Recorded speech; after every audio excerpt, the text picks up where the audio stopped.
Welcome back to my channel. I'm Miss Jenny, and today we're going to be talking about wrestling. So the other day I watched AEW's Double or Nothing. When you think about AEW, what do you think about? Well, it's not root beer, because that's A and W. Because I think about it every time I think about AEW. In case you don't know, AEW stands for All Elite Wrestling, which soup's true. I'm not going to talk about all the matches, but I am going to pinpoint some of the things that happened that I paid attention to. For those of you who don't know, I do like wrestling and I am a fan, but I am not a professional. And I don't know what things are called, what people's names are all the time, so bear with me. First up, let's talk about the ladder match. There was this big 8-person ladder match where people would come in after a certain amount of time. A next person would come in, and then another time would go, and then another person would come in, and then another person would come in, and then another and then another person, and then another person. So the goal of this ladder match was to get this suspended casino chip from the ceiling using these red ladders. But it wasn't just a casino chip. It wasn't like it was like a piñata sized casino chip. I was really hoping they were just gonna knock it open and just candy would fall all over the ring.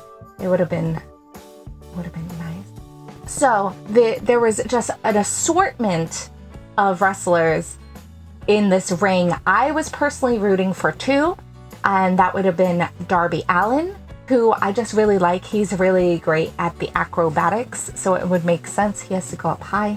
And Orange Cassidy, and he almost got it like 17 times. But I do have to say my favorite ladder in the match was the fun size ladder that Marco Stunt brought in, because it was adorably small. Oh, and that guy, The Cage, debuted and won, or whatever, but who cares? Ladders and Orange Cassidy. He's the MVP. Okay, next. So the next match was MJF versus Jungle Boy. They're both really good at whatever they do. I really like Jungle Boy. I like Marco Stunt, and I like Luchasaurus. I think their team is excellent. But MJF is just like a D-bag. He's a big old D-bag, and that was no exception with this match at all. Though I do have to say it was really great when he got knocked the F out. That was a good time. MJF won.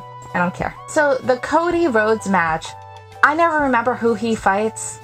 I just remember if Cody bled or not, and who is on the side of the ring. So Cody did not bleed. I know all of us were shocked. And Mike Tyson was there. Yeah, that's it. Cody won. So moving forward, they had 2 women's matches that night. So one was this alien girl versus some regular girl, but the alien girl won. And that was interesting. She boops people's noses. And then the other one was the big girl against the little girl, and the little girl won, taking the belt away from the big girl. That's Nyla Rose. I know things. Not my favorite. This little one, on the other hand, feisty. I liked her. I'm really glad that she got her shebangles, doobly-doos. So there were a couple of other things that happened that I don't really remember who people were fighting. Like, I remember Dustin Rhodes just kind of like came up on stage out of nowhere, and that was good, and he won his fight. And then Jon Moxley did his thing where he fights a lot, and he's big mad, and he fights, and he uses all of his surrounding to smash people into them. That happened. So the reason why I can't remember anything usually is because the last match has been taking up probably 78% of my mental capacity since I saw it. The last match was Matt Hardy and the Elite against the Inner Circle. So in case you guys don't know, these two groups have been feuding ever since this whole thing started. The Elite are the Young Bucks and my now not future ex-husband Kenny Omega, and Hangman Adam Page was there as well, but he came late and he rode in on a stallion. That's what you do when you're a cowboy. So the Inner Circle is head by Chris Jericho. You must know him as being the lead singer in the band Fozzy, because that's what everyone knows him as. So Chris Jericho is surrounded by a bunch of tool bags. He's got the young boy who got hit by a golf cart a couple weeks ago. He has the two tag team street guys. One looks like a dog, and the other one, I guess he has a sock full of oranges. I don't know. And then he has this big guy who looks like his dad is a lawyer, and that's all we are gonna call him, is my dad's a lawyer. I know his last name's Hagar, but I keep calling him Sammy, and I know that's a different thing. Not Sammy Hagar. My dad's a lawyer. Hagar.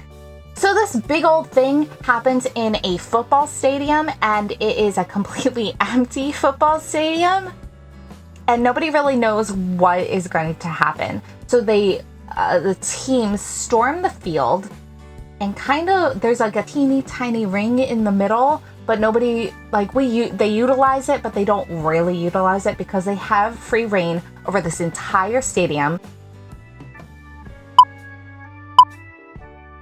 And the fight goes like this person hits this person, and then this person is on a horse and goes to the bar, and then this person hits this person and chases this person up some stairs, and then there's a pool.